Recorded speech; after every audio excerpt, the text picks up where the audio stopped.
Spiral,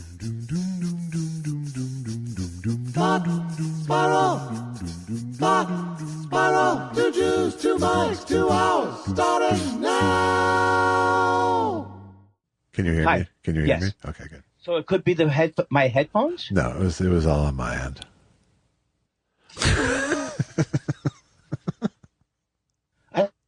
Really? Say again. I don't get the prank. What's the prank? It wasn't a prank. It was my mistake. I know how my mistake can seem like a prank, but... It was his mistake, not my mistake. I'm not as stupid as I assumed. I'm a smart man. Or at least smarter than Josh. Josh, I'm smarter than Josh. Josh, he's smarter than Josh. Josh, he's smarter than Josh. Take it away. I think you actually did that in enough rhythm so I could use it. Good. But I don't want, then you're going to take it and go, oh, you're going to make it like I'm the bad guy. I don't want that. I don't know. I might find a tone that works. And your line is free. Have you seen that? I just want to know, have you seen the commercial? It's $29.95 and your line is free.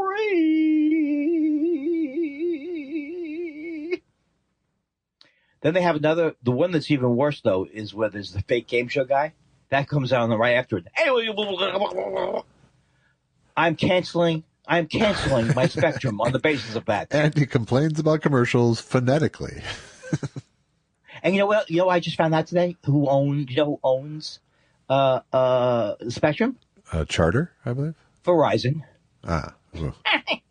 That's my what is that joke? The non-existent?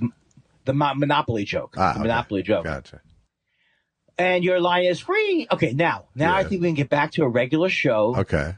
And still, you haven't done your upgrade yet, so I'm better than you. No, it's a conscious decision. So I know you do that. I know. Yeah, we really. That's you.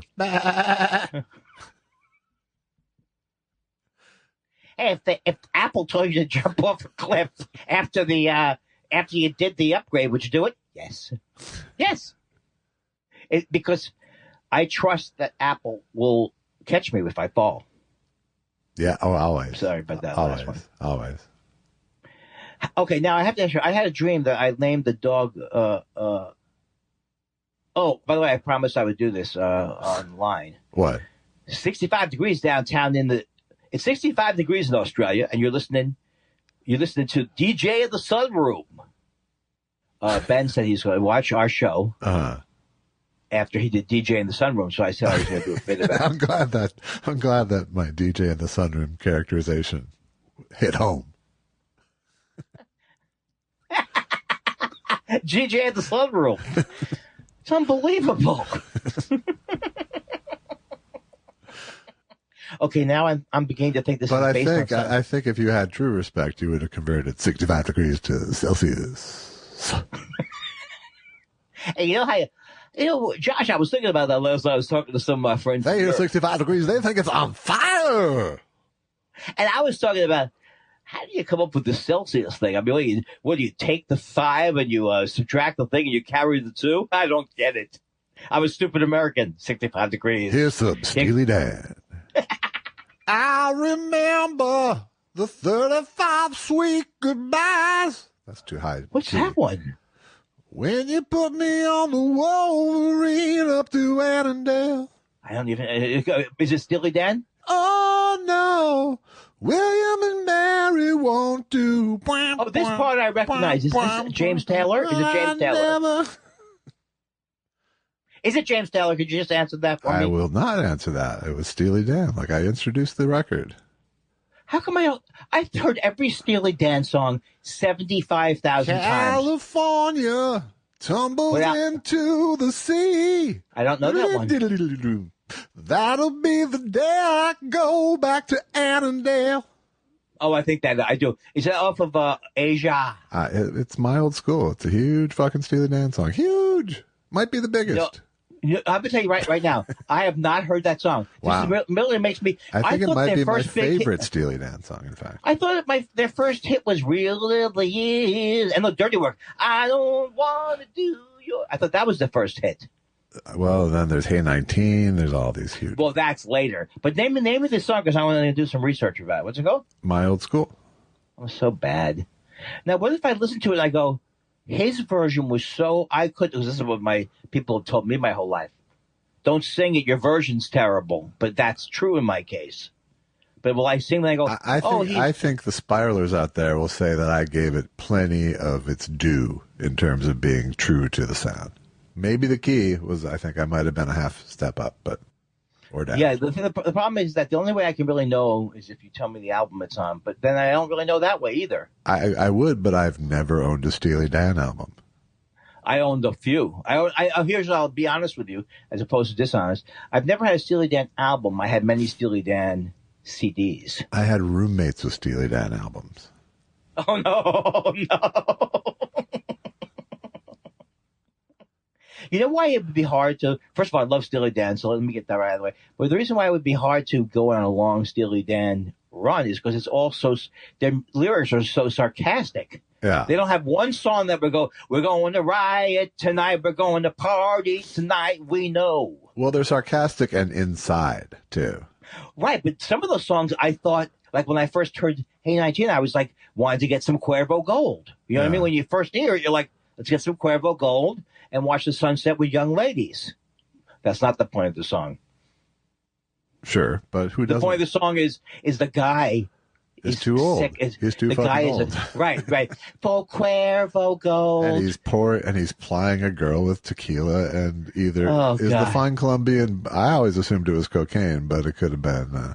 I think you're probably right about that. I mean, I usually don't get. I'm usually first read. I figured out some more lyrics this last. Oh, I think it was last show. I figured out. And you said, "Yeah, everyone calls the Beatles that. You stupid, ignorant." Well, no, bastard. You just thought you cracked the code of their name. I just can't. I can't give you. I can't give you a pat on the head for that. I just can't. It's just. Well, it was right there for everybody, even in the '60s. Not a hip time. I'm beginning to think that.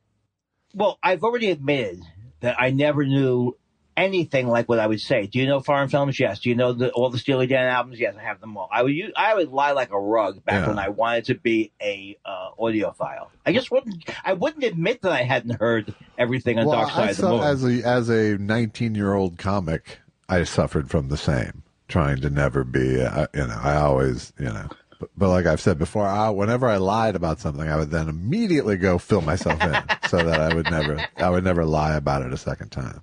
Well, I think the comics who really depend on the audience knowing this just happened, like the observation wouldn't be that funny if they didn't know it just happened. I think you got to let that go at some point. I just mean with other comics hanging out with. I didn't want to betray my youth ever. Oh, so were people like, what's with the guy going? Oh, how you doing, folks? I'm Josh. You sounded like a 39-year-old Jew when you were 16, so that wasn't the problem. Yeah, no, you really didn't. Well, I mean, but you had to. There was the whole package. The whole package was this 6 foot, 300-pound thing. So you almost had. I know you were. You look like I know you were. I know what you actually look like. I know what you people are thinking when you come on stage, right? I know what you people are thinking. What's the Hulk doing comedy? Yeah, I mean, I was never like fat. I wasn't fat enough to do fat jokes out of the chute. Right. Because I was tall enough to carry it. Right. But thinking of all kinds of jokes that don't make any sense. Because, I came from the land of Scott Hansen and Louis Anderson, so. Right. So there was a certain threshold for the fat jokes out of the chute. Yeah. And I didn't reach that, thankfully. Well, thankfully, it's not a popular field anymore, except for Ricky Gervais. Right. Fat jokes. Yes. And those were about themselves. Ricky Gervais doesn't, I guess he does make those about himself, but it's not sincere. Yeah. No, he's saying to you that because he's telling you I'm a pig, he'll say to himself, I'm a pig myself. Right. So but what he's really saying is anybody who's an ounce larger than me is a pig. And if you're right, exactly. That's really what he's saying. Yeah. Or we'll do all. His other thing we'll do is go, I've been gaining weight the last couple weeks, so I want you all to yell at me. Like he'll say that on his thing. Right. So like what he's saying is it's very, very important that I continue to be able to do bullying kind of comedy that makes fun of people for their weight. And it'd be like me saying the worst type of Jewish lamp, whatever they used to say about the Holocaust, Jewish lambskin. It's not lambskin. Lambs made out of skin, whatever the thing was. And I go, hey, I'm Jewish, okay? I'm allowed to be inappropriate. Right. That's what he's doing. Of course, I think we already decided this without the further explanation. Yeah, I think we've pretty much cemented the positions. I had a dream that you named your dog Kurt. That can't be the name of your dog, right? It's not the name of the dog now. Is it Cole?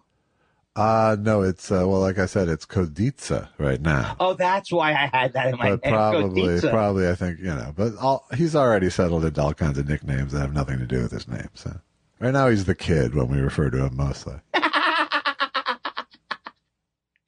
And is he getting more comfy? He's definitely settling in. Yeah, I mean, he's still, it's part of just his game. He's plenty not scared of me when it's time to eat. And, last night he was sleeping on my feet on the bed when so it's like, That's so great. That would be enough to get my self-esteem up for a couple of days. It helped, yeah. I mean, the dogs love me. There's been some peaks and valleys. There's sometimes, there's a couple times where it's like 2 nights ago he would like wake me up kind of whining. I was like, do you have to go outside? And I'd open the bedroom door and he'd run downstairs. And I'd go open the back door and he'd run back upstairs. And it was really, it was very annoying. It was very annoying. Well, he knows how to go to the restroom outside. Restroom? What am I doing? He does. And you want to, when a dog is telling you they need to go outside, you want to encourage that behavior by following through. But what do you think on the dog level happens? I don't know. It felt good going down here. I'm not going to do the anthropomorphic. Well, I mean, he could have just been lonely or cold in the middle of the night and making noise. And as soon as I opened the door, he just shot out. But whatever the case, it was an annoying thing, and it happened twice. So last night it was Clyde who woke me up in the middle of the night to go outside, and little Cody was on my feet at the time. So. This is the most darling. I love this. I love all of these stories. They're so cute. It's a little zoo-like having 3 of them, but it is. Have you ever had 3? No. What's the limit residentially? 3. That's my story, and I'm sticking to it. Oh, okay. I'm not going to get you in trouble. No, I mean it's not less than that. But, right. But if anyone told me it's more, I would not care. Well, you're a homeowner. I heard if you're a homeowner, you could have wild lions over there and tigers. You could have a zebra. That's what I heard. Your home is your castle. That's right. And if you want to raise exotic chimpanzees, it's Hearst Castle. Why did I get that wrong? What? Why did I not get that joke at all? Why is it Hearst Castle? I don't get it. Because he had many exotic animals roaming the property. Nobody knows that. No, nobody does. Seriously, he's not known for. He's known for buying art and trying to and not wanting to pay taxes and all that kind of stuff. He's known for hoarding art. But what is this other thing you're saying he does? I'm not gonna engage any further on this topic. Okay. Luckily, I forgot. Now, I have more dog questions for you. Oh, good. Kurt. I think Kurt is a good name. I woke up this morning. Kurt was on. I always feel like. Clyde goes against this, but I always feel like a 2-syllable name is better for the dog. Really. Lucky, Clyde, just because they can hear it. They hear the cadence of it. Because otherwise, you don't. They're not actually hearing. I think a 1-syllable dog name is like calling your dog nah. That's all they hear. Nah. So. But if it's bada, they hear that. Do they have unusually good hearing? No. Come here, bada. Maybe they do. Well, they do have good hearing. Yes, they have good hearing and very good nose and good smelling and good nose. Yeah. What if they were okay? Here's my question. I think I've asked this before. What were the dogs thinking if they needed people to help them? What happened if they hadn't been bothered? Would there still be wolves? How does a dog take care of itself when it's on its own? There was never a natural situation where the dogs were on their own. It was the dogs that came away from the pack towards the humans that became domesticated. It was those dogs who were like, hey, if I hang out with these folks, I'll get a snack. And there's a fire. Hey! And they kept getting closer. And then they kept the ones that were friendly and didn't bite and bred them. And slowly they became, like the fucking pack of wieners I have here. Well, you see, now people are going to, here's the thing. There are whole areas that I don't understand, but that make me look like I'm stupid. But I'm not afraid to look like I'm stupid, obviously. I mean, I do it a lot. But now that makes sense. But for some reason, I wasn't sure how. I guess that's true with all domesticated animals. But why would cats come over to us? Cats are solitary. More solid. Cats aren't pack animals for the most part. Right. Dogs are pack animals. Oh, lions have their pride. Oh, I see. Are you just saying things from National Geographic specials? As a Tom Swifty or whatever that is. But. It did sound like that. And then there's lions, he said pridefully. Well, here's the thing. I wish I watched more nature movies because then I would know about the wasp. The wasp is now angry because someone has stirred its hornet's nest.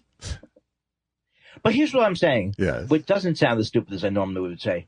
They never knew about what giraffes. Who's that? The giraffe lady. She learned more about giraffes than most people learned. That's how you do learn, is by observing what they're doing. Yes, you put on right. So I'm not saying I couldn't do it. You put on a long head costume. No, that's not similar to Big Bird, but a giraffe. You don't do that. What if someone to? But yes, watching animals over the course of years and years will generally teach you a few things about them.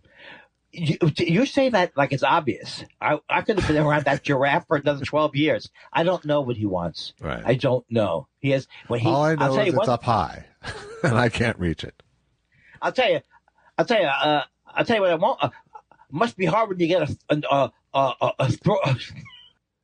Must be hard when you get a sore throat. I mean, where does it stop and where does it end? That's what I would do if I had a giraffe. Right. I'd sit around all day and do material to it. Circling back to the whole dog and cat thing, though. Yeah, sure. Another fun fact for you is, like, my dogs and a wolf, the difference between them genetically, very different at this point. Like, okay. But the difference between a house cat and a tiger is very small, apparently. Wow. That's interesting. So the fact that they make chickens, what kind of house pets do chickens make? I don't remember. I've read terrible. Are you sure? I've read they make terrible house pets. Chickens make bad house pets. But I read it was written in perfect diction. I want you to know. It was? Yes. It didn't sound like this. Oh, chicken. I'm glad. It's so racist. I can't do it anymore. Even as an impression of Dana Carvey, it's wrong.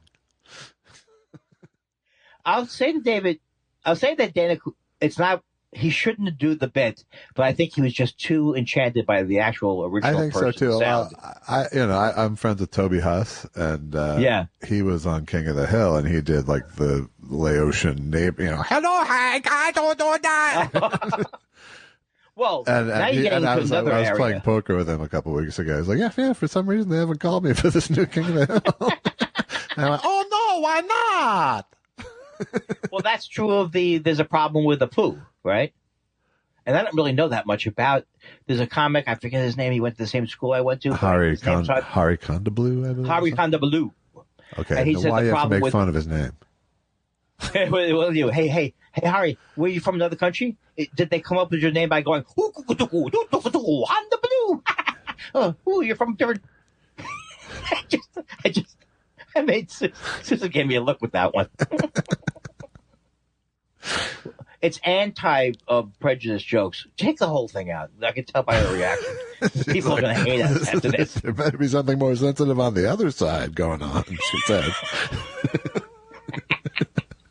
But I never saw the thing about there's a problem with the poo, but then they stopped doing that character. Yeah. But I stopped watching The Simpsons years and years ago. I would not even know what you're talking about. Right. Well, it wasn't about you, so that's why it still went on. No, that's not what happened. I had reached out to Matt Groening and said was he ever want to executive produce a show of mine. I never heard back from him after that. Huh. And it seems very, very odd that whenever I say to a celebrity, hey, you got a lot of money, why don't you give me some of their money?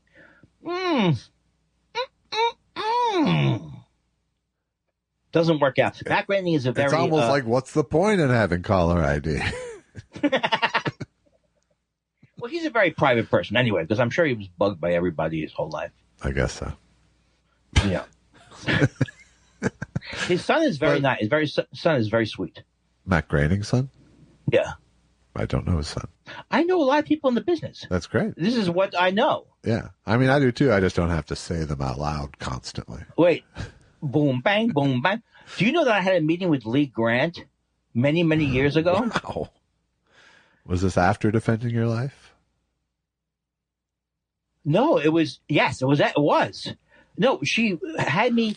I met with her in New York. It sounds like a made-up story. It does. That's why I want to hear the rest of it. I met with her in New York, and she obviously had seen my comedy somewhere, and she was going to do something, and we had a very nice meeting, and that was it. I was just like so thrilled to be at Lee Grant's apartment. Yeah. But I can't even remember the details of it, except that I was going to write something for her, maybe. I would think. What did she want to have written? I would think. She must have been 85 or 80, 85 then. I guess. You froze. No, you froze. Come back. Come back, No, Josh. you froze. No, you froze. No, you froze. Did you ever think of that? froze. How do you know when you froze who froze? I don't No, know. you're freezing. How do I know it's not you?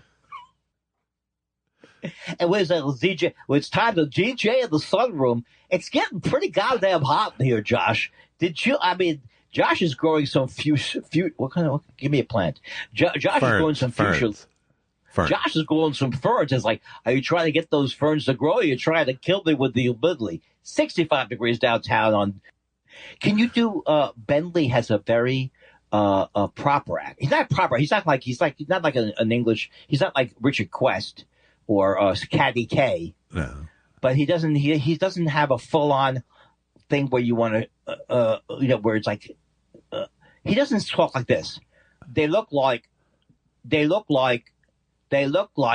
dress pants. No, he doesn't. He doesn't have the challenge what kind of knife you're holding accent. Is that from Crocodile Dundee? Yes. I can't remember. That's not a knife. This is a knife. That's a knife. So what is the premise of this thing? That he came much like he came from this other area, and they're treating him as if he's a old timey. He's like an Aboriginal or something. I'm not saying Aboriginal. That's not what I've said. Well, I think it's a fish in water followed by a fish out of water. Okay, so explain that to me. So you see him in his natural habitat where he's a master of his entire world. He can kill an owl. Right. He can kill a crocodile. He can win a bar fight. He can tell you how big your knife is. He's a master of so many things. But when he comes to America, he tries to set up a shrimp in the Barbie indoors. When he comes to New York City, he's out of his element. And what's this? What's this thing to wash your ass with? Maybe I'll wash my boots with it. Okay, does this ever happen? Does someone come up trying to start trouble with him, he doesn't understand? He goes to the bathroom. He goes, bidet. This is a bad movie. This is a terrible movie. No, actually, it wasn't that bad, right? It was fun. It was a fun fish out of water romp. It was a koala out of eucalyptus movie. Now, he was eaten by an alligator later on, right? That guy? And really one of the great ironies of all time, yes. Where is that guy? Paul Winchell. Paul, what is his name? Hogan. Oh, he's Paul Hogan. Yes. No, is his name Paul Hogan? I swear it is. And is he still alive? Hello? I think he is. Is he still big? I imagine he's probably back in Australia where people will recognize him. You know who I wish would go back to Australia? That goddamn Rupert Murdoch, right? And goddamn how? Rupert Murdoch. And how? You heard me. Yeah, good day, I say. Oh, did I tell you that I'm listening to a great book? It's called Unscripted. Yeah. It's about Sumner Redstone. Yes, you did. But I've listened more to it. Okay, good. I mean, he's unbelievable. I mean, I don't even want to spoil alert it. The guy is like if you go, gee, I bet he went a little crazy. No, he didn't just go. He was crazy, first of all, to begin with. Yeah. And he would just, he gave did I say this last week? He gave the millions in payouts to women. Right, but even more hundreds, like 50 women. Yeah, exactly. Yeah. And he would just go. He would send these letters. I love you. I love you more than I've ever loved anything in the world. I will be here for you if you ever need me for anything. Next week, I hate you. We're done. We're finished. I mean, he literally had he was like me. He had the maturity of me with all this money. Yeah, it's a dangerous thing. It's so dangerous. If you've been to Twitter lately, you can see how immaturity plus billions equals problems. Is Elon Musk coming to the defense of Scott Adams somehow? Well, he's allowing him to be there still. I don't know what. He's still there? Yeah. Oh, yeah. Why didn't he just not in any newspaper in America?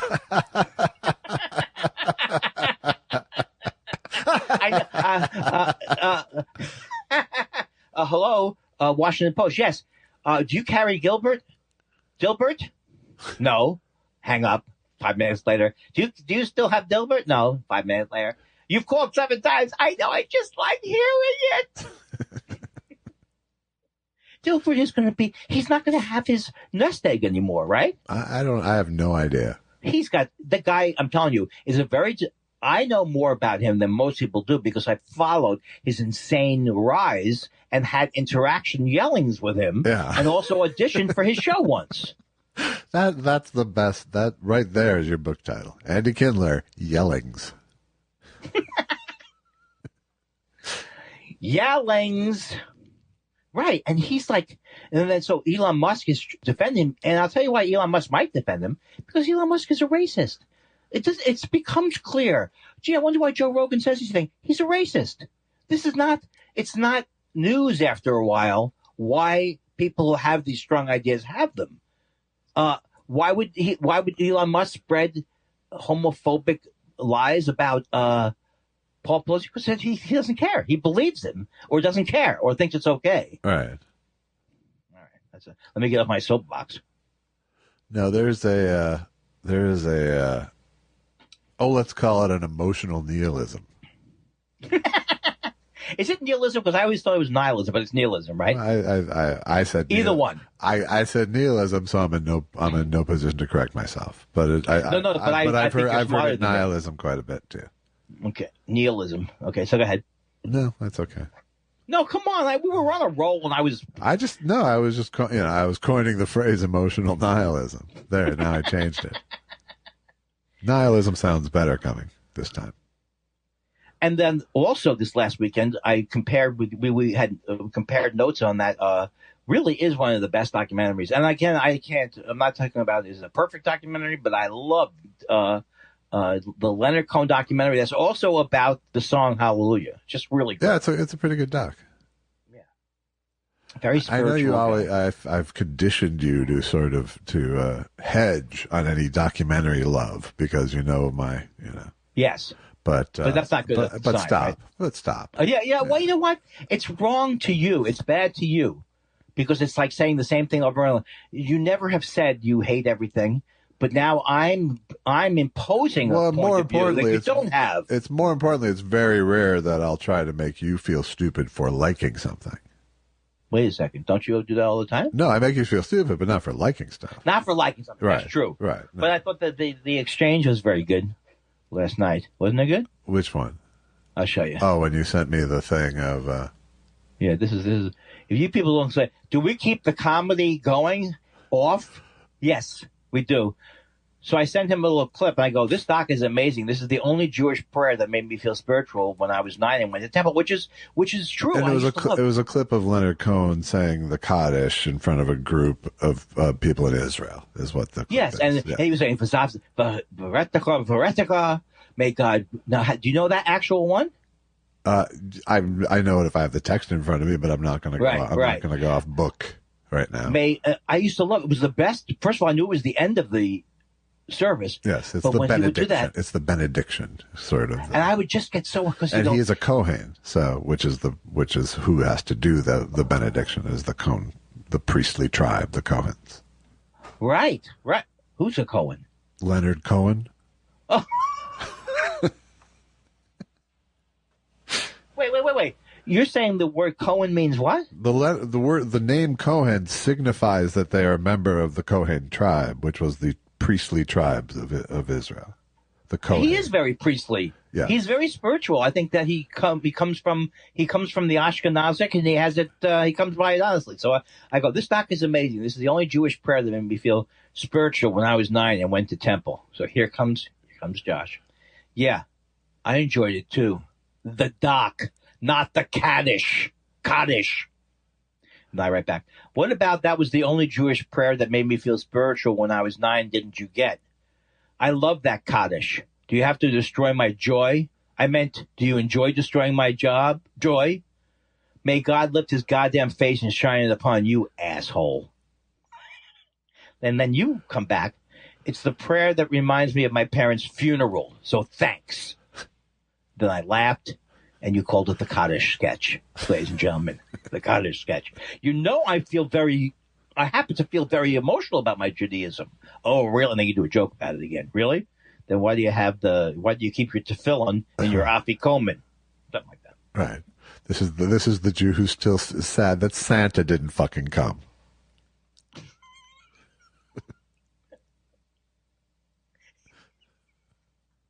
It's really specific insult comedy. In his 60s still calls him Sandy Claus. No, I like the way he calls I like the way George, what is his name? Our favorite guy, Marshall. Sandy Claus. George Marshall? No, it's not George Marshall. I don't know. In Lost in America. Sandy Claus. Bruno Kirby? No, he goes, look. I'm sorry. Gary Marshall. Gary Marshall, yeah. Sandy Claus. Las Vegas gambling. They come to gamble. Oh, God, I should probably make my own movie now, besides quoting things from all these movies. Yes. I watched, for the first time, I've seen it, Bound for Glory. That's a movie I happen to have seen with David Carradine. Yes. It's a good movie. It's pretty good. It's maybe it's not good. I didn't even know if it was good.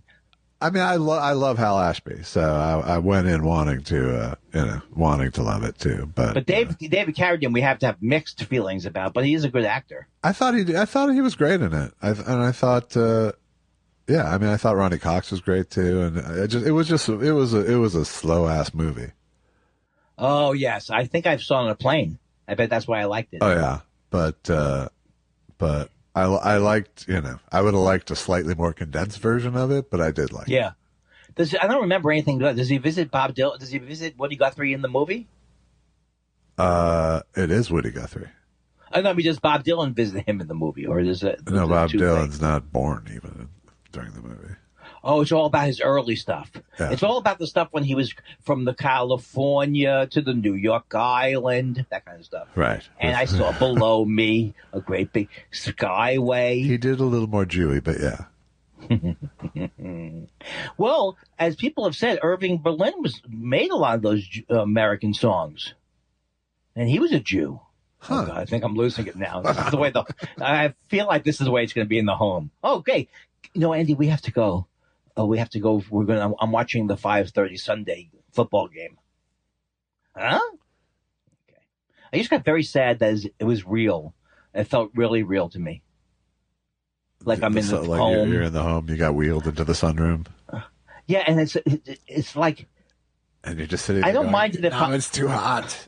No, it's too hot. I don't mind being in the home if it's like, this is so great. I love the home. I love all of my friends, but I don't want to be like. Well, I mean, if the dementia goes the way we're thinking, that's probably how you will feel. It's the worst thing you've ever said to me. Unbelievable, just dripping with sadism. Wasn't that your first? That's movie, my book.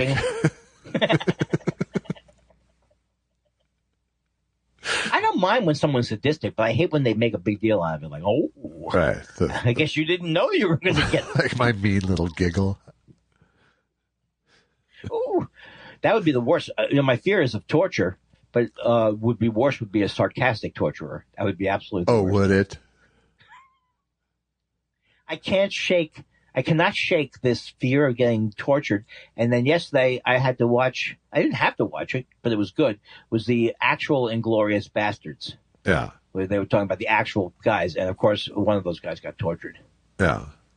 And I was like, I wouldn't mind being a Jew doing what they did, but this guy tried to bite the cyanide and it fell out of his mouth. See, that would be me, even if I had the cyanide. All right. You guys can't hurt me because I will swallow this cyanide. Don't come near me. The schlemiel chokes on the the schlemazel spits it out accidentally. You know what book would never have been written if it was me? Man's Search for Meaning would never have been written if I was Viktor Frankl. Right? Yeah, right. What happened to you, Andy? Don't talk about it, you stupid. I said don't talk about it, didn't I? But you were writing a book about it. Yeah, I'm writing a book that was going to be a positive book. I decided to change it to there's Nazis in every goddamn room. Let's go.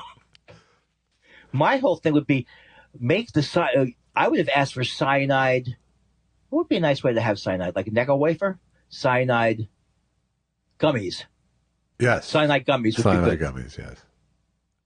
Here's the difference between Josh and myself. This is Josh took a moment to either look at some kind of a schematic or something that had nothing to do with the podcast. No, it did. I don't even know what it could be. It was the recording device.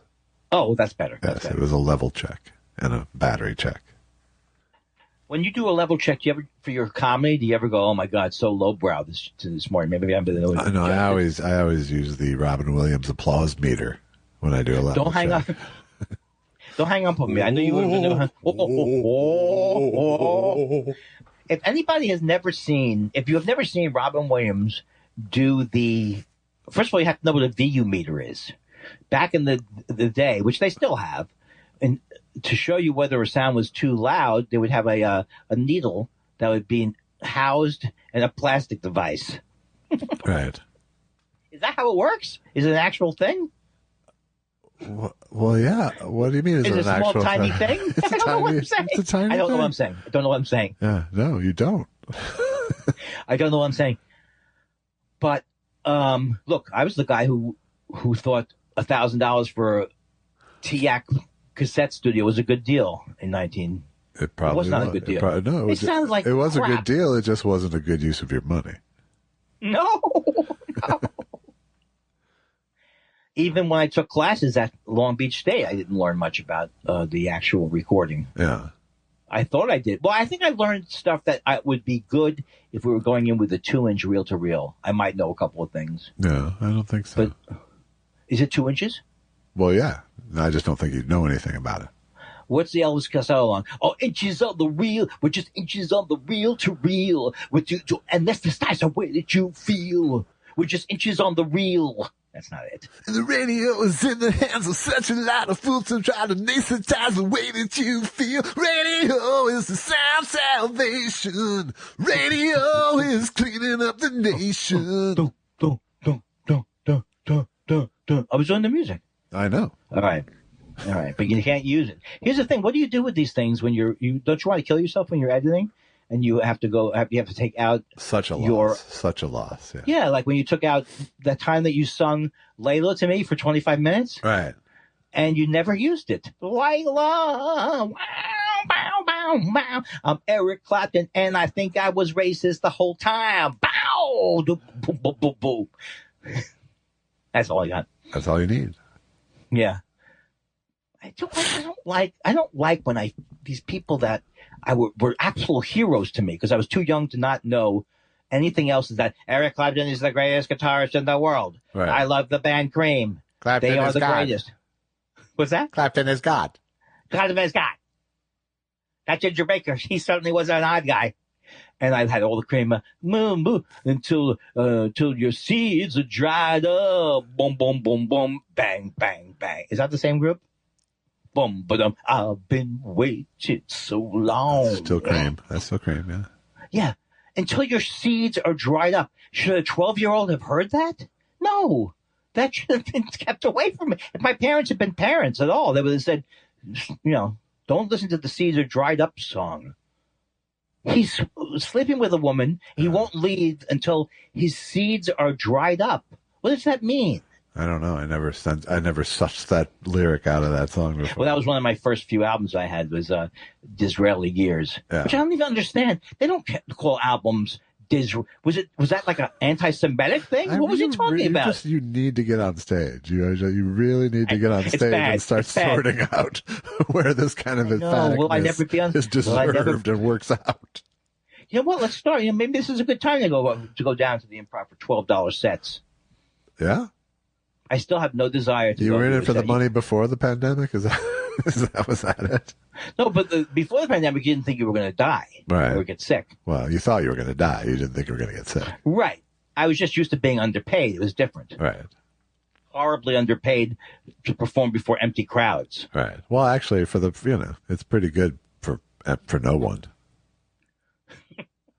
The fact that they're paying you $15 and aren't covering it is the sweet part. The thing is like I do get to this point where it's like I don't know that life will ever turn around and go back. It won't go back to the way it was. It just can't go back to the way it was. But I don't feel like I don't feel like the pandemic is keeping me from performing like you. Yeah. I just feel like my will to perform is keeping me from performing at this point. Right. I've really lost any nourishment from it at this point. Well, obviously, I'm missing it because I'm doing all the shtick with you. You know what I'm saying? I know, like I'm a crowd that cares. Where are you from, Josh? Where are you from? From Hunger. It may be too late to ask you this question after so many years, but what else is in the news? That's what I wanted to ask. It's a little late. It's a little late. DJ at the Sunroom. I just realized that I have no idea what I'm thinking about. Yeah. I don't really remember the DJ in the Sunroom. Right, well, bit. and even though we started late, I'm still willing to hang up on you. All right, here's one from the vaults. This one goes back all the way to 1980 from the Carter Kindler catalog. It's In the USA, 65 degrees.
wants to come because we're having so much fun. Everybody, everybody, everybody wants to live, wants to live, wants to live. They want to live forever. In the U.S., in the USA, in the U.S., in the USA, in the U.S., in the USA, in the U.S., in the USA.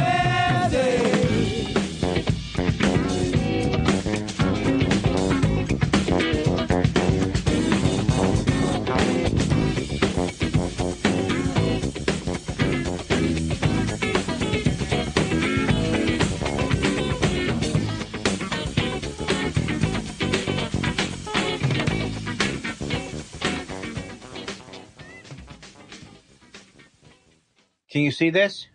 That's a plate with something on it. I know, but how could you see it, though, if I... What, it's a bagel, a croissant? What is that? No. This is a place called Borikas. Oh, that's that Israeli rolled up thing that everyone stands in line for. Do you stand in line for it? Not me. If there had been two more people. There were 3 people in line. Oh, wow. I was a 4th person. It has a reputation for big lines.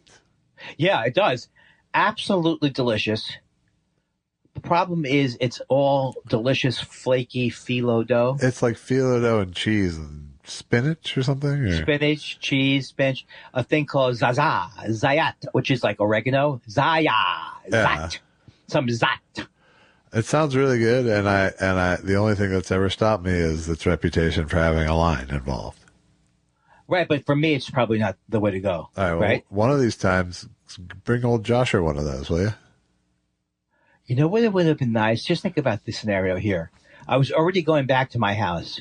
I could have said, "Hey, Joshua, I'm here at Borikas." Yeah, exactly. I'd meet you at your house. By the way, the Borikas, I don't know how to say where it is. I don't want to say where it is. No, but it's like one of the only things in the valley that food people talk about these days. Yes. I thought we're not on the map otherwise. Well, there's the Thai restaurant down the street that became the hottest Thai restaurant in Los Angeles for a moment. How about Jikairu? And now Andy Kindler makes fun of Japanese sounding names. Oh, jeez. Here comes all right. Here comes Mickey Rooney, ladies and gentlemen. Here he comes. Now here's what I wanted to start off with you. Yeah. Because if that does become a recurring bit, then I'm just a racist. Yes. But we had this commercial when I was a kid. It seemed like going back to when I was a kid because I didn't quite understand what it was saying.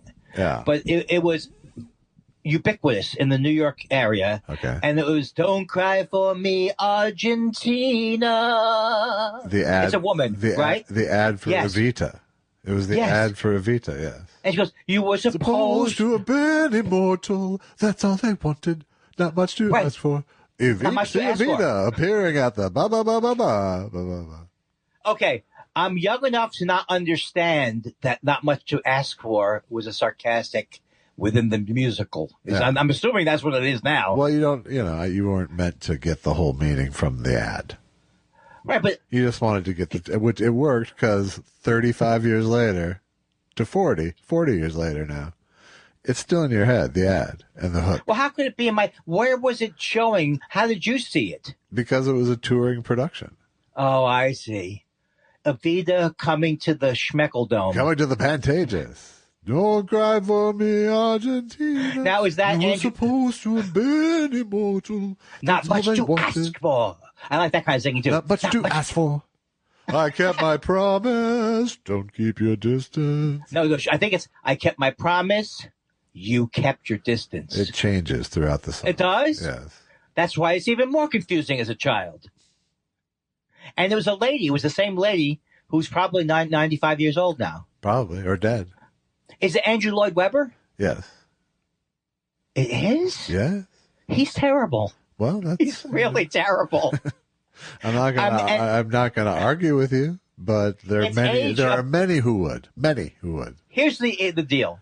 I like Jesus Christ Superstar because I was a Jewish person. It was the most palatable way at the time for me to hear the Jesus story. Do you know who gave Andrew Lloyd Webber gave one of their very first breaks in rock and roll? Elvis Costello? Michael DeBar. You might have seen the movie. Really? Is that true? Yes. What was the break? I don't remember that in the movie. Michael sang on the demos for Jesus Christ Superstar. Oh, wow. Because he had been in Hair? He had been in a movie in the world's dirtiest musical or the dirtiest show in town or something, which was a Robert Stigwood production.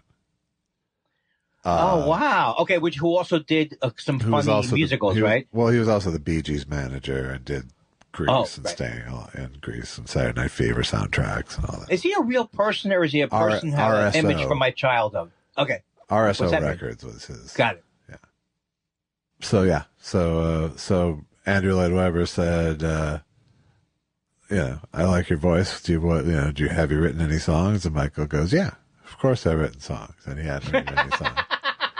So he went home and he wrote a song called Will You Finance My Rock and Roll Band?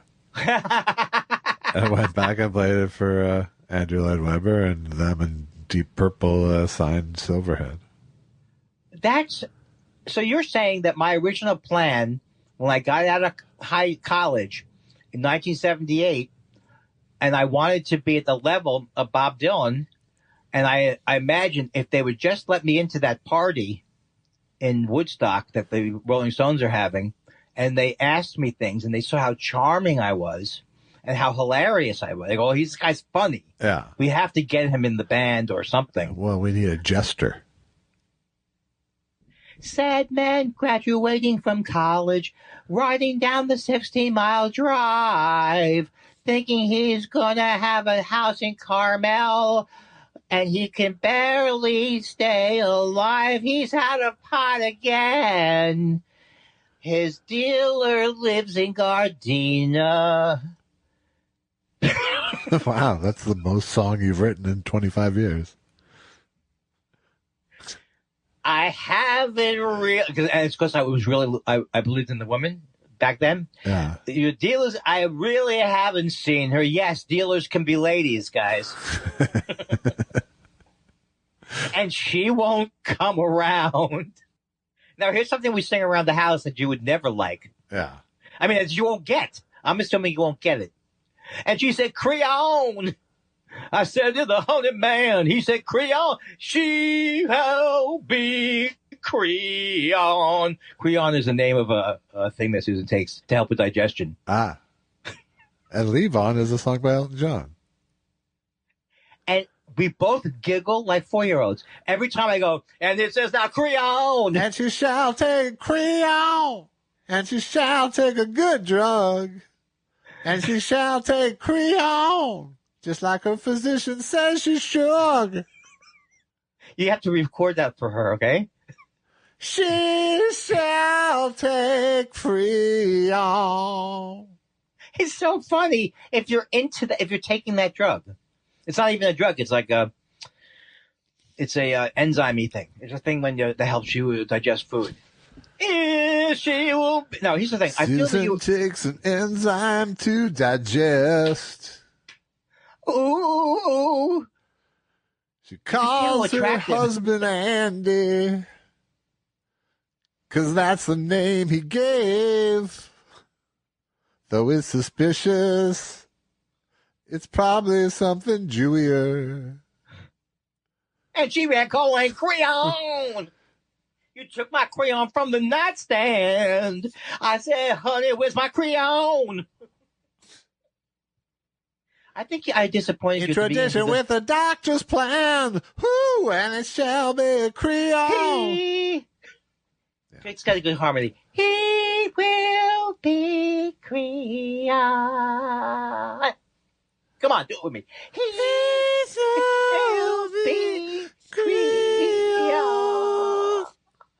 And she came from the moon, crayon. Because he's good at that. Elton's good at that where he's, you know what I'm saying?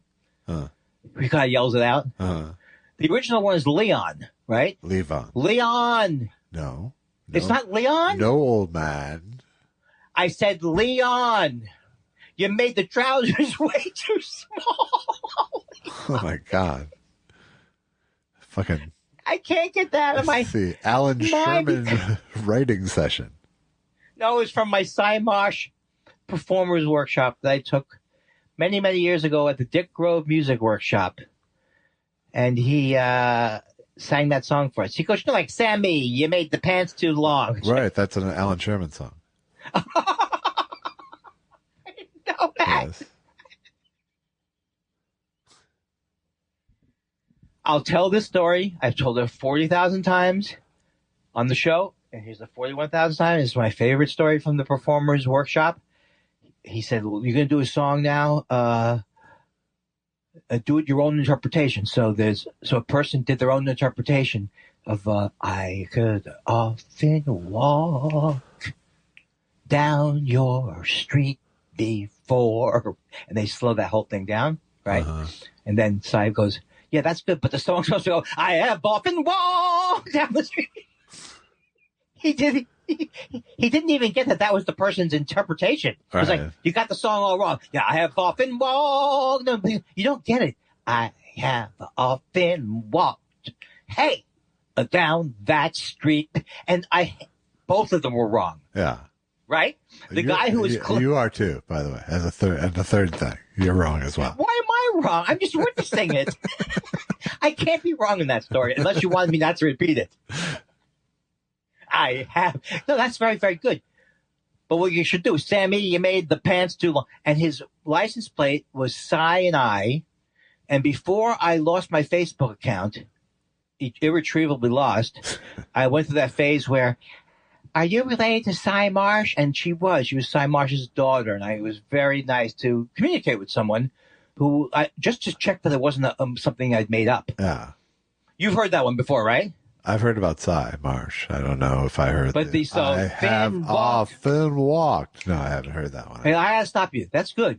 But it's supposed to go like this. I have often walked down the street before. Just speed it up. And then come back next week. Yes, but Cy, I'm trying to do it.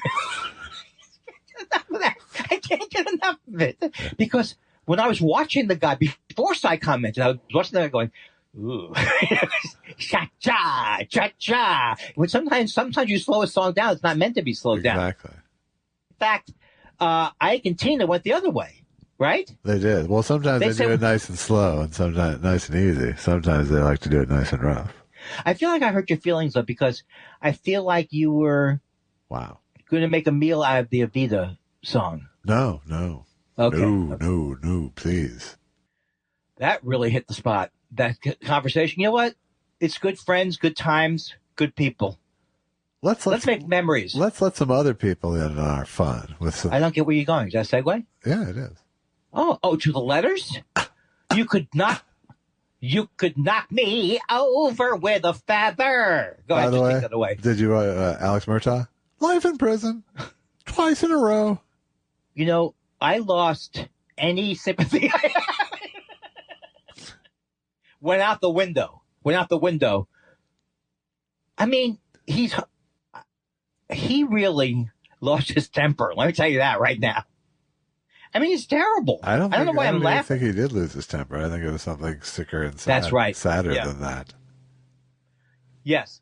And you of course know how we did get caught, right? And I was listening to a podcast about that before anybody else was, when it first started. Yeah. But I used to make a joke about how the guy went. You like Alex Murdaugh's early stuff. This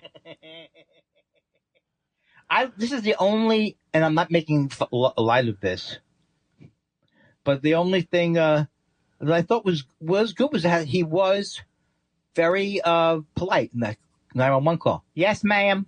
Yeah, well, that's no, ma'am. Is she breathing? That's just no, ma'am. That's just Southern muscle memory. That's all that is. Oh, okay. I thought it was like, man, he must be really sad about this if he's remembering his manners. No, ma'am. How come Thought Spiral is not easily found? How come? It's time for questions. What do you want to know? We love your questions so much. It's half our show. Half our show. I want to introduce my new letters section, the voice. Okay. All right, we got a letter here from Pickles. Pickles says, am I part of the cure, or I don't like this voice. I don't either. Pickles says, am I part of the cure or am I part of the disease? Interesting, Pickles. I guess she ran out of everything else to ask. Is that what we? I would say neither you're a placebo. It's true. You're a fake account, Pickles. You're a fake account on a dying platform. You do the math. Ouch. Ouch. Dan Marsh says, hey guys, listening to podcast host gush over a sponsor is pretty embarrassing. It really is. But if Thought Spiral sold out, what would be the perfect product or service for you to pitch to your listeners? I don't think it would be sold out if we were offering, I always wanted to sell a kazoo, like Andy Kindler kazoos. When you say kazoo, do you mean a kazoo? That's what I meant. Are you sure? Yeah. Be sure on this one before I change it. Because I'm not selling them as a kazoo. I'm just not doing it. That's worse than normally. It really is. Oh, we have fun. We have fun. People say we don't have fun. I say we do. I would absolutely go all in on a fun musical instrument. That's something I could feel good about promoting to people. Especially one as intuitive as a kazoo. No, but I mean, the point is, I think it would be a sellout if we said, you know, Josh, all kidding aside, you said that you did have used stamps.com for several years, right? Exactly. And what do you like about it? It's as easy to use as rhombus space. And is it convenient? It's more than convenient. I never knew I could get this much time back. Right. And people, as you're launching, they go, no matter how funny the bit may be, it can't be better than they're just talking about a topic. It's not actually irreverent because you're still working for the company. Yes. Right. No, come on. You don't really like. I'm not kidding, Andy. Then or the other way to go is, I don't use stamps.com. Just kidding. I love it. I like to think of us as us not having advertisers went from being a bug to a feature. I think you're absolutely right. Also, not having guests, right? Not being must-listen podcasting. Yeah, just being, wallpaper is what we are. Although I like to imagine Ben Lee and Ione Lee. I imagine them getting up early every week in Australia, maybe even before they do their early. I think they're actually here in Los Angeles, Andy. You can imagine them in Australia, but I think they're actually here now. They were in Australia for a while. There's probably a go back and forth factor, but yeah. I can't. My mind can't comprehend that. What do you mean? Which space do they live in? They live in both. No. Here's what did you ever say to yourself, and that's more evidence why I don't ever want to get in the plane again, but this super crazy, what's it called? Turbulence? Yeah. Yeah, turbulence. Yeah. See, the normal type of turbulence, you can see, it's coming, you can get out of the way. Right. But this sandwich kind will knock your teeth down your throat every once in a while. That's true. But you live in Los Angeles, home of land turbulence. So. Oh, is that an earthquake joke? It's not an earthquake joke so much as an earthquake paraphrase. Okay, I just wanted to make sure you weren't trying a joke there. I wasn't trying very much, but, That's implying that when Groucho did it, he was really trying. Yeah, he was just rolling. He was rolling with it. Yes. Yeah, very good. So maybe not. That's not how you do Groucho. You'll know when it's a pearl, swiney. That would be a great attitude on stage.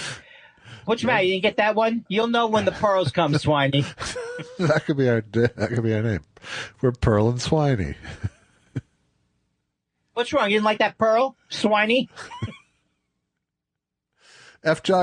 Jack Barker says, you recently mentioned Dylan's kid bombing in Northampton, Massachusetts. I didn't say bombing. I said he shit the bed. He shit the bed.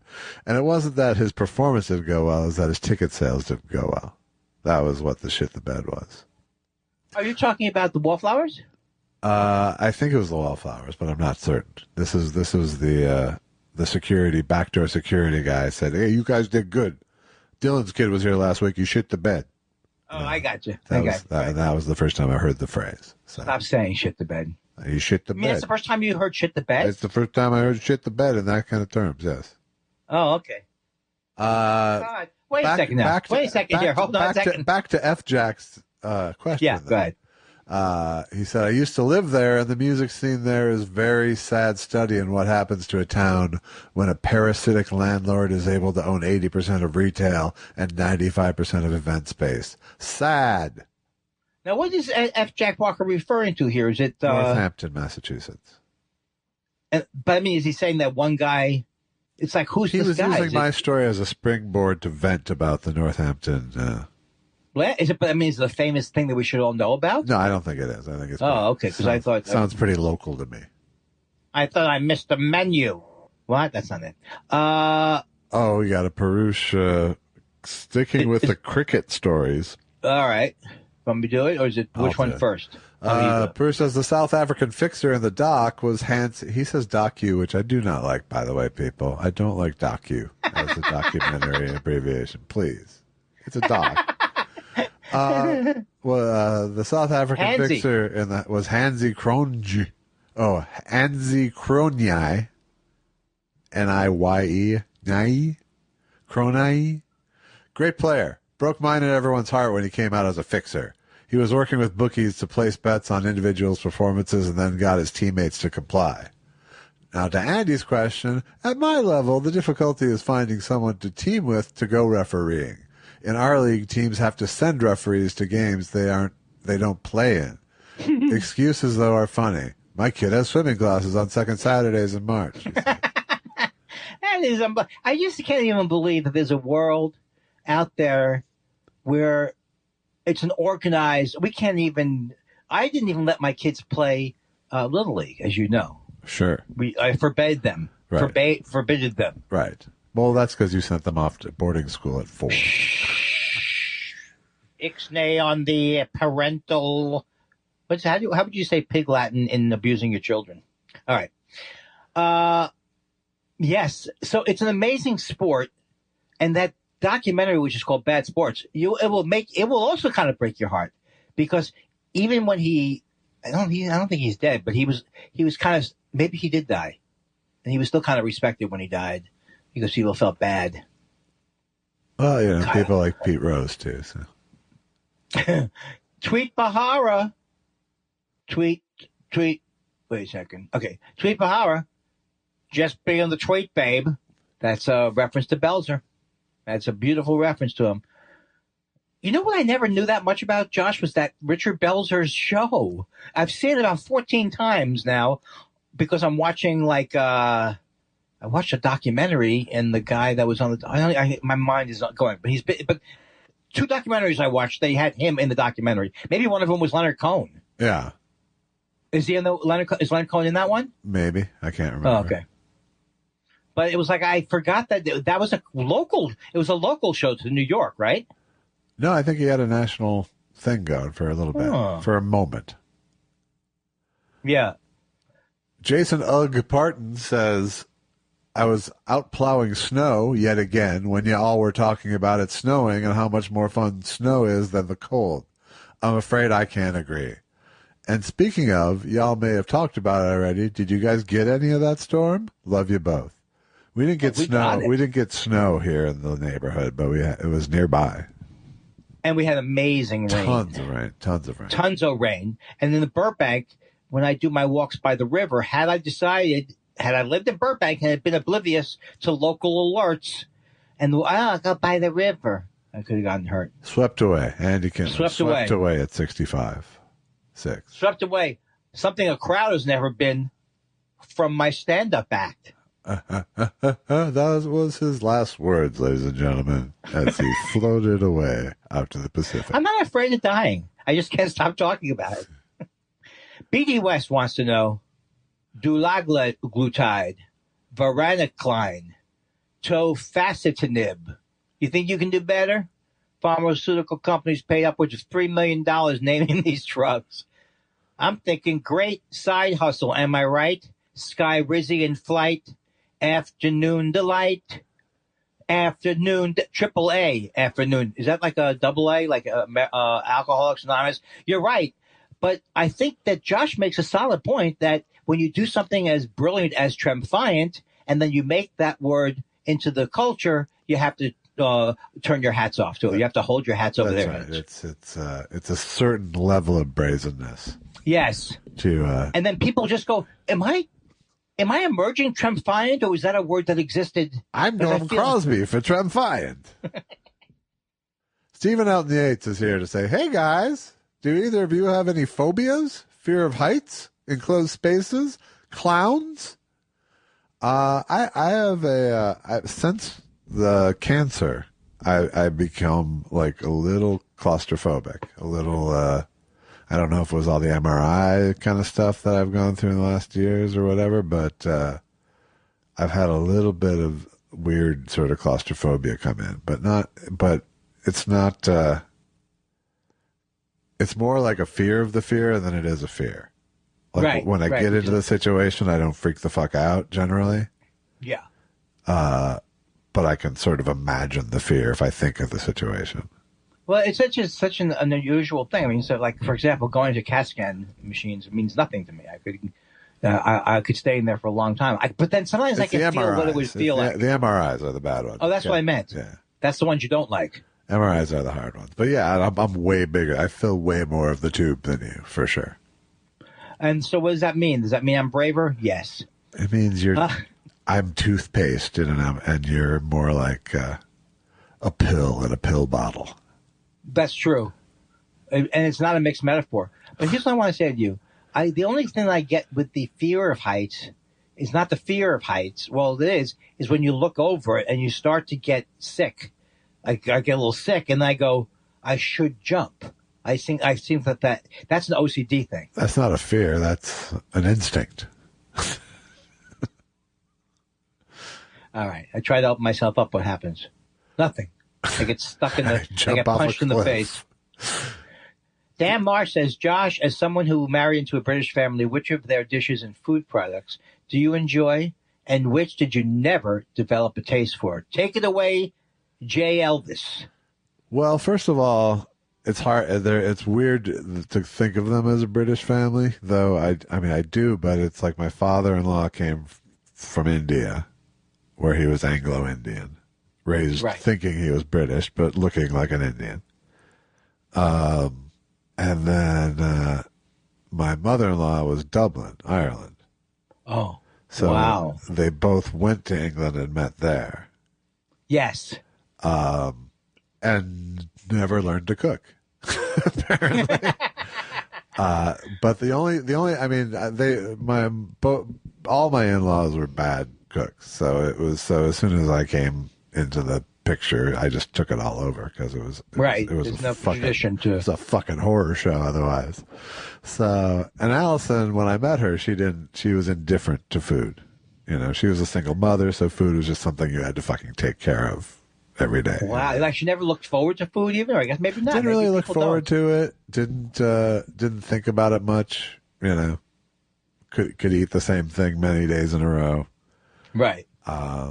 And I changed all that. I made her like food, which I'm proud of. It's a good thing in life, you know. And that's what Jews can do. Yeah. Jews can turn you around on food. It's one of the few things we like. Center an entire universe around food. So, tell me that pastrami's not lean. Come on. Exactly. Now tell me about it a week later. So there wasn't much. The things that Allison is like fond of, has fond memories of, are all Indian things. Her mom could make like dal and rice very well, and could make what kind of rice? Some kind of curries. You know, dal and rice. Dal is like lentil, like stewed lentils. Yeah. But apparently she lost the touch. I taught her stew lentils. Remember that? No, for a couple of days. No, I don't. Yeah, but does she have a memory of having the classic Yorkshire pudding or no? Well, yeah, I make that for them. You make the British food. Yeah. So you have introduced Allison's own culture to her. I've reintroduced it into the table. I made it. You know what? I made it fun to be Jewish again. That's what I did. That's right. I made it okay to be Jewish again. Not completely disgusting. I made it not completely disgusting to be friends with a Jew. Wow. I'm done. I'm done with that, right? Please, you're hurting. Okay, you're hurting our people with this. I know. I don't want to do it. I can't stop. Christopher Citro says, walked around all morning with a lump in my left sock. Hours later, I finally stopped to investigate. It was a large paper clip. What was the last foreign object you found stuck to your body? Putin. It was Putin on that one trip to Ukraine. No, that's a foreign leader. You're thinking of a foreign leader, not a foreign object. I have definitely had things where I walked and said, I'm imagining it. There's nothing in there. And then looked in and there was a chisel. I had sandwich. After my last surgery, they left electrodes from the EKG on my shoulders, which I didn't discover for a couple of days. Oh, under the skin? Well, on my skin. Stuck to my skin. Oh, my God. Adhesive. That's not... Take a picture of that for the lawsuit. Greg but Kelly, nothing major. Greg Kelly says, I admit that I missed the homework feature. Homework, we should do homework. We watch a movie, then we give our take.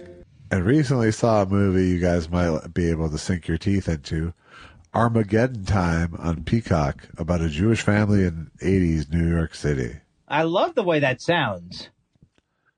And there's also a true crimey thing coming on there. Peacock is upping their programming. Armageddon Peacock. Armageddon Peacock. Armageddon Time. I'm going to take time out of the show to write that down. All right. And you take over.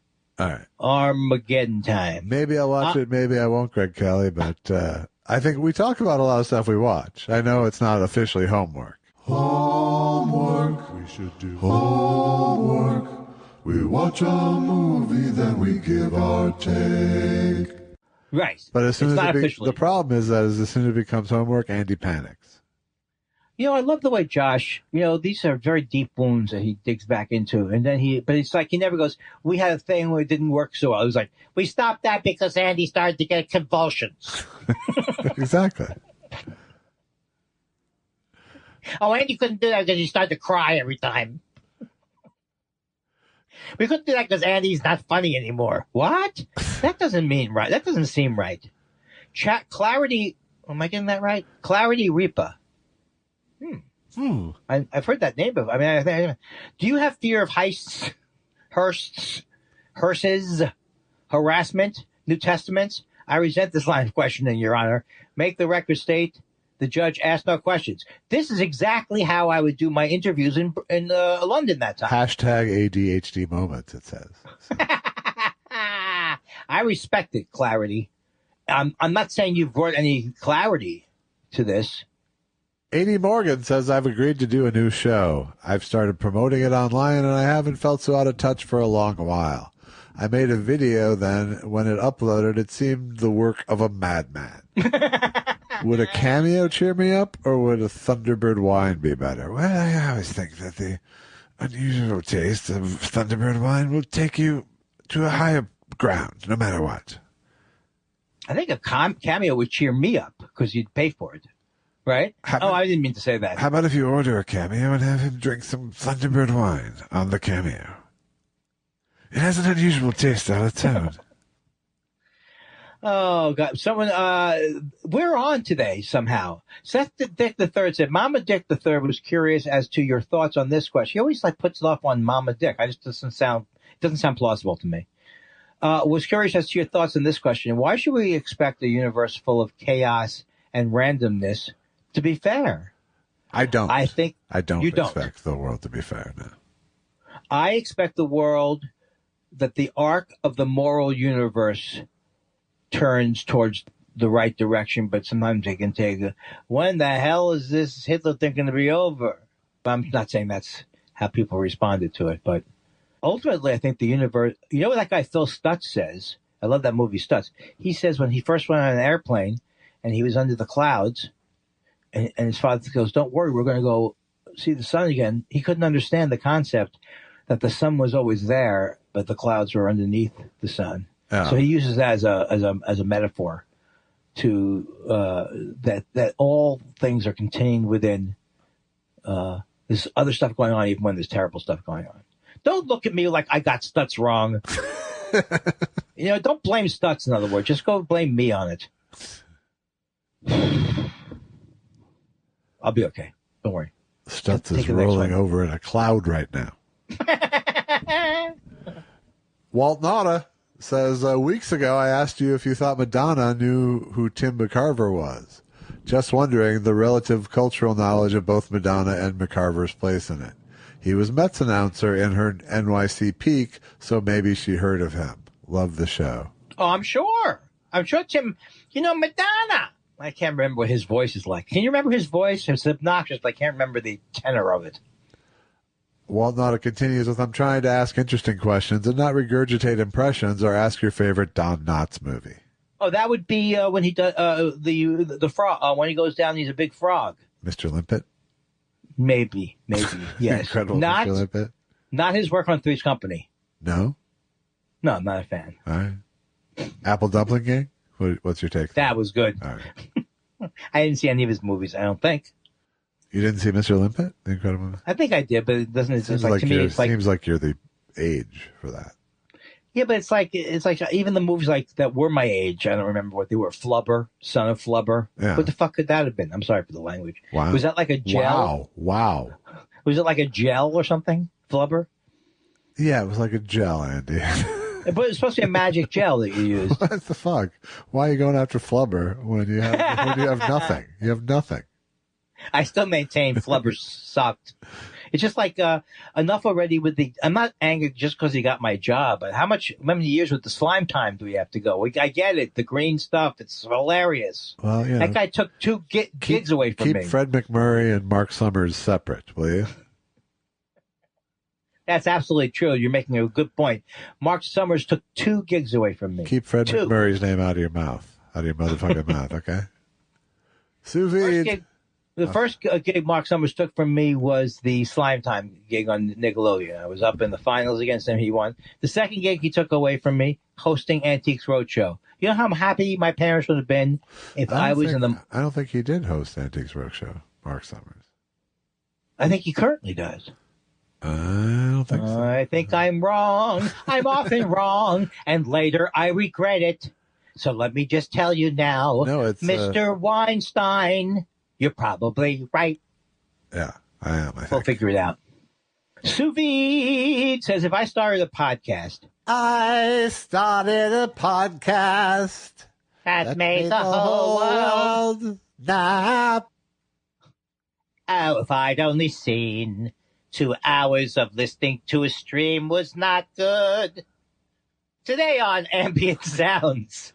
Hello, I'm your host, Ambient Sounds. If I started a podcast, would you each eyes? Would you each be on? I figure if I can get you guys on board, I can shake some of that sweet, sweet venture capital that those rubes in Silicon Valley can't wait to piss away. I'll let you wet your beaks too, but let's be cool about that. I'm just concerned about the whole tenor of this, and about my use of the word tenor twice. I'm bummed he misspelled rube so badly. Is that what that was? Yes. Well, that's actually, unless it's a double entendre joke, that I misspelled rubes. I don't think so. Well, maybe. That's a rube. That's a rube move. Maybe it could be. I think we got to go to the gram. Gotta go to the gram. Gram goes to Grammy. Gram. Here's the thing. Gram. Here we are at Instagram.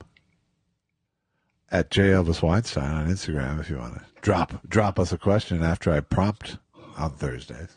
I think I even replied something just to give the fans. Thank you for stoking the fire. Thank you, my friend. The kids like it. The kids enjoy it. Estate Snail says, Foodie Giuliani says, just listen to Josh's guest appearance on Gilbert's show from a few years back. Gil's impression of Hervé Villachez just may be the funniest 2 minutes in podcasting history. Is it really great? That's my recollection, but I don't remember what the we sticked it up a lot on that. That's nice that you got to see him. It was really one of my most fun podcast appearances. It was cool. Delicious Mick says, okay, I get it. Too edgy.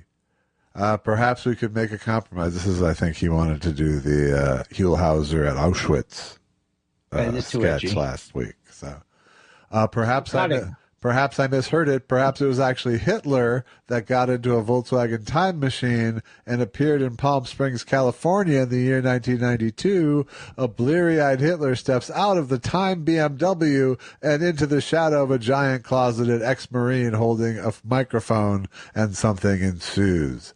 Andy, you play the startled Nazi, and action. What? Which French? What's going on here? I'm a startled Nazi. I'm so startled. Wait, was that a joke? Hey, are you Hitler here in Palm Springs, California, 1992? Huh? That's what fantastic. Are you talking about? No, I'm going to have to gun you down. What? You Jew? What? I'm saying it too loud for the room. You are. That worked. All right. Dan Wade says, while I agree that crank calls are normally terrible, I have to make an exception for Neil Hamburger's great phone calls, which I consider a masterpiece of low art. I'm sure. I think the Jerky Boys made me laugh. I mean, this made me laugh. It's not one of these things where it's not like Andy and shit. It's not like something that I refuse to ever laugh at because there's something wrong with me. It's not like that. So, but it's something that I certainly I can't participate in it because I have no conviction with it because I feel like it's the wrong thing. It's the wrong thing to do. Yeah. But will I laugh at a good one? Of course I will. Of course. Jonathan Katz has some of the funniest ones I've heard, and he wouldn't even think he would do it. Yeah. No, it takes a mean streak. Yeah. Right. Even a quiet man like him, he can go. I don't mind driving this operator totally crazy. Yeah, he has a very quiet, simmering rage, I would say. That's right. It's good. Munson 3786 says, true story. In 1960, Frank Sinatra and John Wayne got into a shoving match in a parking lot after they both left a costume party. John Wayne was dressed as a cowboy and Sinatra as an American Indian. This is from James Kaplan's biography of Sinatra. Josh, Andy, have you seen fellow actors argue in public like that? Well, not in costume. Not in like cowboy and Indian costumes, but I've seen not in public really necessarily either. I've seen actors argue though on set. I've seen people argue, but I've seen a lot of violence. There was this time where Andy and I co-starred in a movie and he did that whole "I've got ice cream" thing that time. So. That was right. Yeah. My other favorite part of that movie when I was like, basically like loving those dogs, those mangy dogs. What movie are we talking about? Fiddling Horse.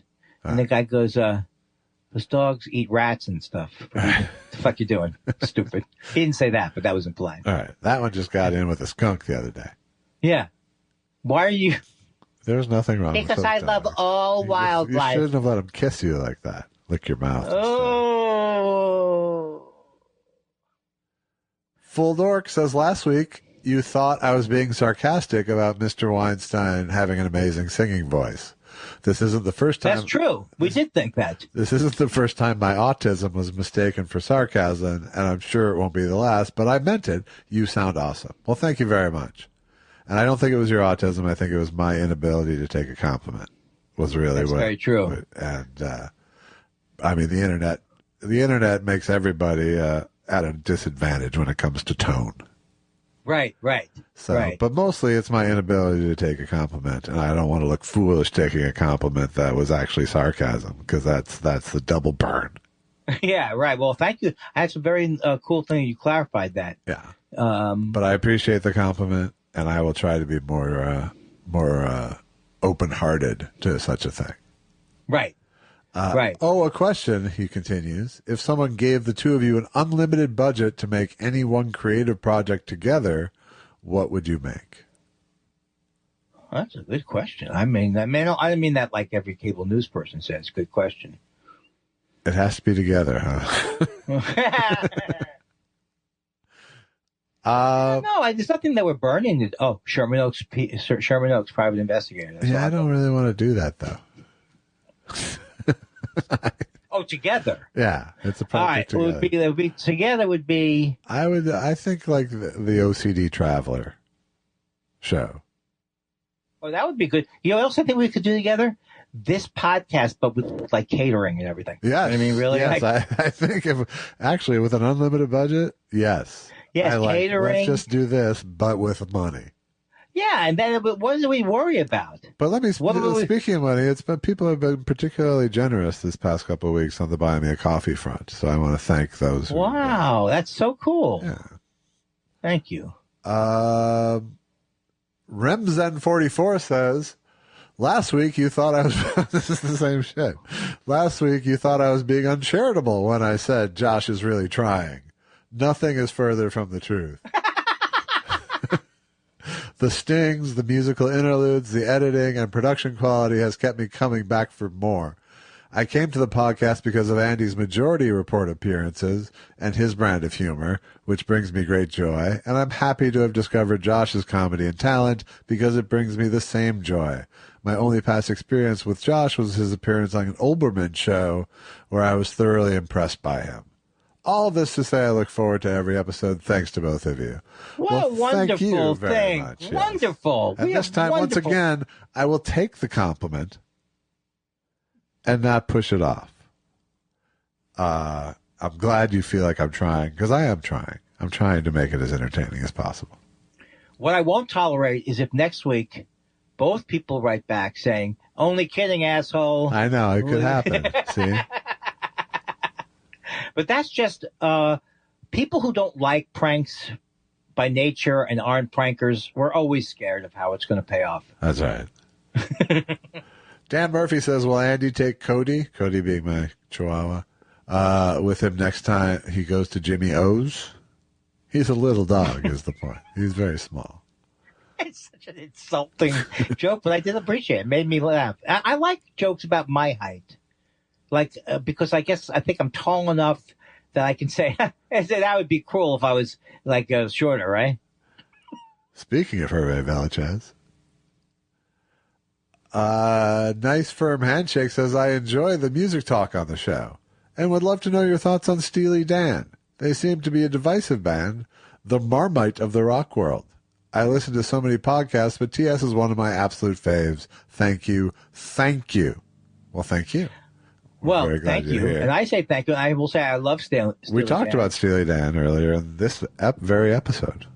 And we found out you have a big fucking hole in your knowledge because you don't know. California tumbles into the sea. I never saw them live. That'll be the day I go back to Annandale. What a great song that was. I never saw them playing. I sent it to Andy. I sent a YouTube clip. Either Steely or Dan was playing the bass. Yes. Who was the guitarist on that? I didn't know. You know what's amazing? I think that if I had been the world's greatest studio guitarist, I would have been rich. But I would have had to have competed with a whole bunch of fucking great. Well, if you were the greatest, you probably would have been rich, yes. But that's just a bad idea. It's a bad thing to look for. Well, it's a tough thing to be because there are, the best guys ever and women ever in this town. Right. I'm going to beat them. I think there's something to be said, like maybe go be the best studio guy in Cleveland. No, I think it's just like enjoy yourself on the instrument. Yeah, well. And use the instrument as you see fit. Don't try to win the Eric Clapton contest. Yeah, you can't win music. That's the problem. And I'm impressed. Like, I love the way the guy plays in the thing where he dated the girl on one day at a time, and Eddie Van Halen. I love the way he plays, but I don't. But if you said, "Hey, if you took 3 years, I could teach you how to do all those things," it wouldn't interest me. It's too long. Yeah, 3 years is too long. Well, no, yeah. Whatever would be too young. Plus, at the end of it, I still wouldn't be the guy who came up with that sound. Right. Yeah. Right. Yeah, you might be better off spending 3 years trying to get your own thing going. Yeah, cha-cha. But I don't have the black and white Marmite thing of Steely Dan. there's a greatest hits album worth of songs that I like. Yes. And there's stuff that I'm indifferent to. I never feel hatred towards them. Well, it's not their fault that they're overplayed. But I feel like, it's not that they're overplayed. I don't think that's the issue here in 2023. Not in 2023. Right, yeah. But it's almost like a meme on the internet to fight about Steely Dan. Yes. But, I just think Steely Dan, I think they were so enthralled with the studio technology of their day that became their instrument, essentially, and it made them less interesting as people and figures. Right. Just by nature of what they did. But it seems like they got to what they were trying to get to, Exactly. And I like some of it a lot, and some of it's a little too ponderous for me. But yeah. But when it's at its best. And speaking of Steely Dan, R.I.P. Wayne Shorter, one of the great sax players and jazz musicians of all time. I didn't know that. And he played he played the solo on Asia. That's why he connected to Steely cool. Dan. But he also founded. You don't know Wayne Shorter? I've heard the name. Okay, I've heard the name, but I have to admit that I knew him more. Great sax. He founded Weather Report. He was one of the few guys who was in Weather Report the whole time. Before that, who else was in Weather Report that I know? Like Jaco Pastorius and tons of musicians came through there. Omar Hakim on drums but it was like Steely Dan in a way. It was like him and another guy, and then a bunch of other people who came through and changed. But he also was like in the Miles Davis Quintet and played on like In a Silent Way and Nefertiti and all that. And so, yeah, and and he's just an innovator. He must not have been old, right? Maybe. He was like 89. Wow. Like he survived from the end of the bop era till now, basically. I saw him play with Herbie Hancock once. It was interesting. That's cool. I wish I knew more. Who cares that you don't know more? Let somebody else talk about what they know and appreciate it on that level. Look, I love the Eagles too. I don't care that there's things in the Eagles I don't like. Yeah. It's like, to me, it's like the Eagles are even more an example of they were overplayed. They hate Hotel California, but the songs like Tequila Sunrise and their greatest hits they're great. Yeah, I mean, I like them less than Steely Dan, I would say. I can tell. What do I care, though? You're allowed to. But I've grown out of having active hate for bands. Right. Yes, except that... Well, so you get to save a couple, but... I still hate Kiss. I hate Kiss, too, but not with any... There's no reason to have There's no mustard on it. Well, it's not our fault that one guy's an asshole. Yeah, he's a dick. But his wife is nice, and I like his wife, so... Well, see? It balances out. Yes.